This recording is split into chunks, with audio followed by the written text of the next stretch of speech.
Hello team, welcome to another ATP Geopolitics video with myself, Jonathan MS Pearce. This is Ukraine War breaking news corrections update. I gave you a breaking news update this morning due to everyone reporting on a potential friendly fire incident where a Su-25 was shot down. Suchimimus on YouTube he was doing exactly the same kind of video that I did, and then he last minute didn't release it because he got some information that contradicted the claim that this was indeed a Su-25 that was shot down by the Russian Air Force themselves. His conclusion does seem to be pretty plausible, and I want this to be a sort of correction to that. Please go and watch his video. I don't want to nick his content and put it up myself. I'm just going to excerpt a tiny bit of this, but go and watch his entire video. It's really good and very short. He's much better at doing things more concisely than I am. So we had the two chemtrails or the vapor trails. Sorry, I don't want to be conspiratorial here. Two vapor trails of these aircraft up in the sky. One of the reasons why it's thought that it's not a Sukhoi fighter is it's flying too high. It's way too risky, and it wouldn't be normally where you see these sort of jets flying. But here we have that jet, a jet, certainly at that height, perhaps because it needed to be in order to shoot down this other aircraft. The question is, what was this other aircraft? We saw video footage of the red star on a wing, and there were lots of people saying that's a Sukhoi 25, but actually it arguably isn't. This is Sukhoi. It's a far higher altitude than a Su-25 typically operates. Su-25s usually flying at a very low altitude, pretty much skimming the trees. So, if not a Su-25, what was it? First of all, let's just confirm that this is a Russian aircraft. Here's a short video from the crash site showing debris featuring Russian markings on it. So clearly a Russian aircraft. Now, as to what it is, it's since been confirmed to be one of these. This is the Sukhoi Su-70 Okhotnik B. So S-70 or Su-70. This is a man there. So that's a guy walking on a wing. This is a drone, but it's a freaking massive drone, right? This is an unmanned aerial vehicle.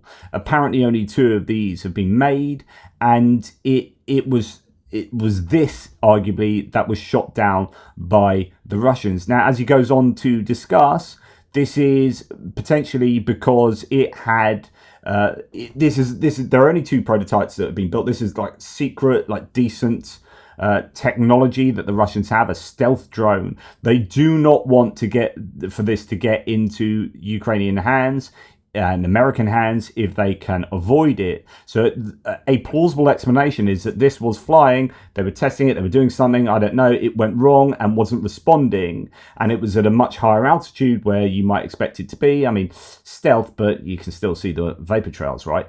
And so the Russians got up there and shot it down. That's why it's so close. So I was saying, what explains the fact that the aircraft that was shot down wasn't deviating? There was no dogfight. There was no moving around. It's very rare you get that anyway. It's usually beyond visual horizon. But here, you've got a plane that was or what seemed to be a plane that's being followed by another plane.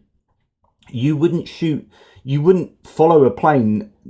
If that's a defector trying to escape from a Russian plane, then it would be maneuvering. And if it was a Russian plane being followed by a Ukrainian plane, you'd have a dogfight and maneuvering. This is something flying in a straight line, followed by another plane that just sends off a missile that takes out the plane, and then it that takes out the aircraft in front, and then the one behind doglegs and gets out of dodge. This looks very much like a stealth drone like this, or a sizable drone being taken out of the sky by a Russian airplane. And people have then said it's a Sukhoi 25 fighter jet, and that could be what the Ukrainians might want people to believe, given that they want to keep this a bit quiet, have a look into this, control the information for some reason. Or you could be shouting about this, hey, we've got a stealth drone at the top of the range piece of kit that the Russians have been developing. So only two of these have been built.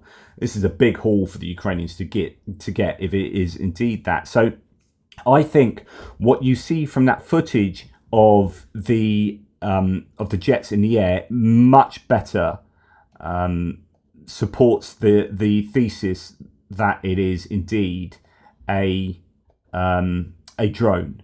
So if we go back to looking at the original footage here, now let's see this. We've got a plane, definitely a plane behind this. It eventually maneuvers out there. That's following a straight line of, it's perfectly straight line, which is kind of what you'd expect if it was just a drone going on a trajectory. It then fires its missile, takes it out the sky, dog legs away, job done, we've destroyed it. That then falls, this is at the contact line, falls into Konstantinivka area. I think this was an emergency, risky move from a Russian jet to get this high up, so close to the contact line. Shame that there was no air defense to take that jet out. Takes out the drone, goes back to base, and the Russians have lost one of their 2 prototypes of this drone. I think that is eminently plausible. I think that's almost certainly what has happened. Thanks to Sukhomimers who's done that. And please go and check out his video. So this is a correction video to suggest that it wasn't a Su-25 jet that was shot down in the dogfight. Hope that helps. Take care, guys. Speak to you soon.